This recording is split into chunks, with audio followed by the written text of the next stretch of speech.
question is, are they actually going into the lock boxes? That's Oh, the absolutely. question. Each sergeant's I know for a required, fact they haven't. each sergeant's required to go to that lockbox once a shift. Okay. So it happens 3 times a day. Y'all go back just one second. Go back to the time it takes to get processed. We have a clock, and we have it running on a big old monitor that everybody gets to see. The watch commanders get to see, and we have a goal of getting them through the jail, through the Human Rights Perception Center within a 24-hour period, and we track everybody. The jail system is it's a lot different than it was before. So the clock that Lieutenant Schaefer was just mentioning is watched not only by the Sheriff's Department, it's also watched by the ACLU, who have an office right inside the jail, looking at that clock. And anybody that's on the clock who exceeds a certain period of time, which is 20 hours, then they start asking us, who is this inmate? What's his issue? Why is he not being housed in a location?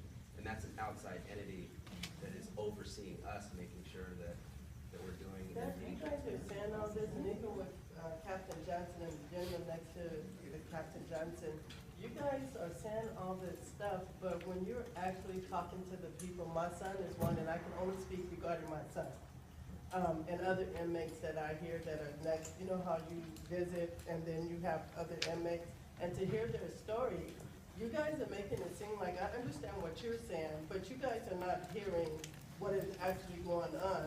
Kathleen, for once, had to go down there because of the way that they wasn't treating him or getting his medicine and all that stuff. But if that's the case, that's a complaint. It should have never went to her office. That's something that you guys in general should have handled. And that wasn't handled on your end. It had to be handled through her. She actually went down there, her and Ms. Wilson went down there to make sure that, and they still lied. Even when she left, they still lied. And so my thing is, you guys are saying one thing and you're making it sound good, but on the other hand, as a parent, and it's hard. And then a lot of the jailers don't want to keep bringing this stuff up because of the retaliation, and you guys are not looking into that. And I understand what you're saying, but on the reality, on the other hand, I'm hearing it through my son, and he was in a wheelchair, and he was shot 10 times by you guys. You know, so I'm frustrated. And another thing, question, and I'm sitting down to you guys. You said that you want the community to come up to you guys. How can you sit up and say that when you guys have an issue within policing your police, meaning that there's discrimination within your police force? And how can you sit up and want that the community to come together as one when you can't even get your guys together as one? Because whatever happens inside, you're not going to tell us it's a lot of discrimination, and it shows within the police that we come in contact with. So not only that, whatever you guys are dealing with in-house, it's trickling down on the street to us. And you guys don't understand that, and it's sad because we're getting, our young black men are getting shot, and yet they're trying to justify the shootings. And come on now, you guys gotta do a better job, you know, coming together as one if you want us to respect you as a police. Thank you. I just have a small question. I almost hate to ask a question behind her because she has a much more serious personal issue than I do. But I want to ask it because it sounded as if it did a lot of good for those persons who were affected by it. The previous sheriff had instituted and I forget what he called it, but it was like a checkout help window when custodies or inmates were released. They could stop by this help window or whatever. It's a re-entry center. We still have it. Is that still there? Yes. I just had one. Did I hear you say they have a rehabilitation program inside the county jail? We have a variety of programs through the education-based incarceration, where we bring people into the jail system and they'll put on those classes for drug rehabilitation, domestic violence, programs for veterans. And we also are experiencing or are trying to expand into programs reaching out to community-based organizations that have drug treatment, domestic violence, alcohol. You got a 6 month, sentence. You're probably able to get out in some of those programs. That's what we're looking to expand to. So there are criteria to get into the program. That's the big push that we have. Yes, sir. Good evening, everybody. Happy New Year. My name is Clay Sexton. Been here in the community 50 years. I own a business on Compton Boulevard for 50 years. I bought this property 50 years ago. I was in the trucking business. I went to the city hall before I bought it, found out, can I do this business at this address? It's no problem. At that time, they didn't even have a code enforcement. Okay, so I started doing trucking business. About 10 years later, when Reverend Tucker got to be mayor, he hired his nephew, Walter Lewis. He was the first city code enforcer. Okay? From day one, he harassed me. You can't do this, you can't do that, you can't do this, you can't do that. There wasn't even no fence around my place. I put a chain link fence up. That went on for 10, 15 years. Then they come around and say, well, you got truck wheels, you got tires laying here. You have the ISO to the city. You're gonna have to put up a solid wall, fence all around your building, your property, to where we can't see the stuff you're working with. I didn't want to do that because with a 10-foot fence all around my building, somebody'd be able to dismantle my trucks at night and I would never know it. And nobody could see it coming by. They took me to court, made me put a galvanized fence up all around my property. Well, the defeated started. They sprayed the defeated on the 10. After about 5 years, it started to lean. Now they told me I got to put a chain link, a brick, wrought iron fence. Cost it $50,000 to do that. I said, I don't have the money. They took me to court, made me do it. They took me to court and made me put the fence up there, the 10. And when it looked so bad, they took me to court and made me take it down and put up what they want. Then, after that, they started talking about they was going to change the zone, they was going to do this, they was going to do this. Then they come in, they didn't want me there no more. This is my property. I'm not leasing or rent. This is mine. Bought it 50 years ago. I have a mechanic license that I do mechanic work. They come and tell me, oh, you can't work on big trucks here no more. You can only work on cars. But I have a mechanic license. Have a license to do mechanic work. But you can only work on cars. I'm in the trucking business and I'm working on my own equipment.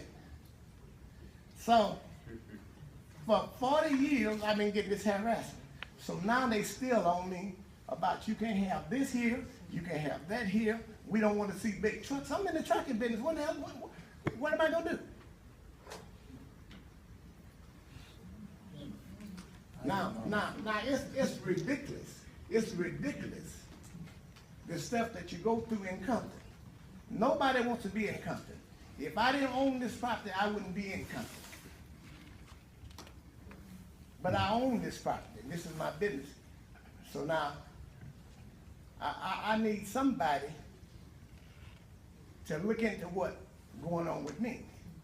Now, even if the law have changed, if they change, it can't change with me because I was already here. I have a grandfather, I'm thinking. I'm grandfather then. I've been here 50 years. Before they even had a code enforcement. I know the first code enforcement. I remember when the first code enforcement got killed in his house. His son killed him. Just like the rebel said here, God take over a lot of things. So he got out of his place and his own son killed him. Thank you. Yes, sir. This is a question I want to ask because I had an experience with this. Do we have a representative in the county jail system that represents disabled, mentally disabled veterans that is in the jail system that shouldn't even be in there? It should be in a federal medical facility. Do we have anybody that oversees the veterans when they come in jail? I had one buddy He died in the jail, county jail, because he did not receive medical attention. That was a hard thing for me to go and look in his face at his funeral, and he and I served in Vietnam on the same hill together. That's a hard pill to swallow, to see him go down that way. I had to go to court, and I had to go all the way to the DA and go see the judge to get another veteran out of a problem. I know he was PSD, and I picked him up on a medevac in Vietnam. And I happened to get him out of there. We got too many disabled and sick veterans is in the county jail system. We do have a liaison with the Department of Veterans Affairs, and they do have programs, and we work to get veterans, eligible veterans, into different veteran programs that's sponsored by the federal government, by the Department of Veterans Affairs. Otherwise, for the mental health, we do have the Department of Mental Health working inside of our jail system, evaluating and caring for inmates who have medical health conditions, mental health conditions. Okay.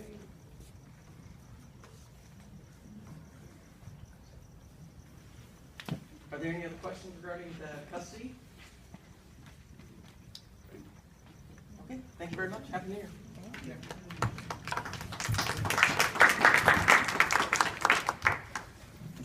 I'd like to thank you because you think of your organization and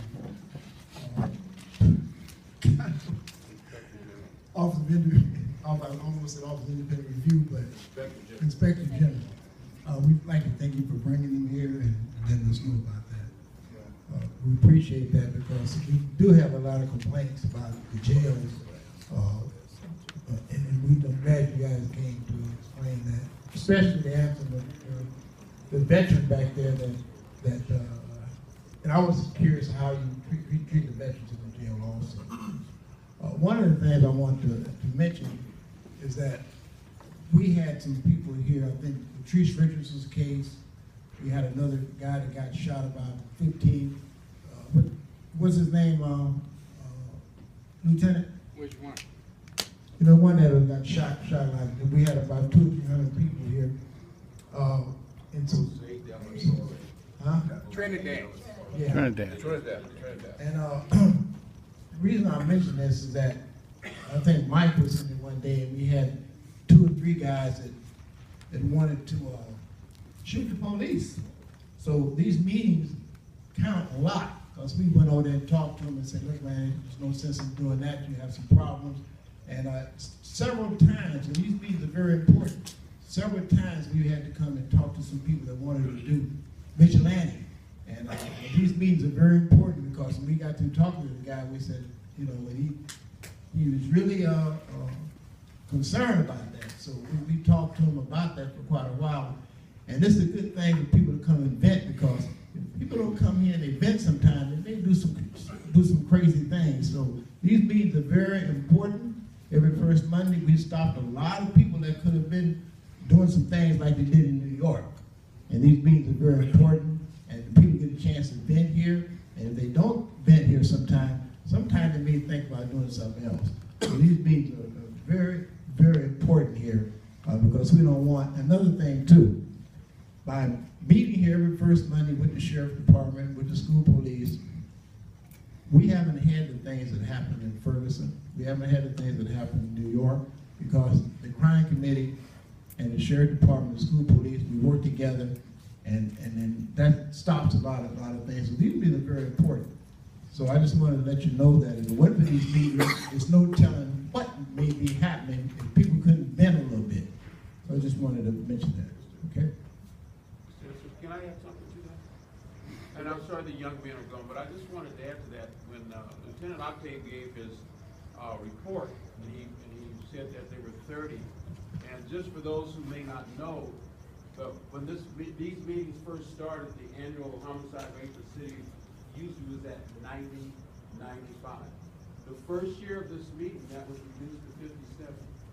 And we just like to think, with the working with the city council, the city, the sheriff department, and this place being available for the residents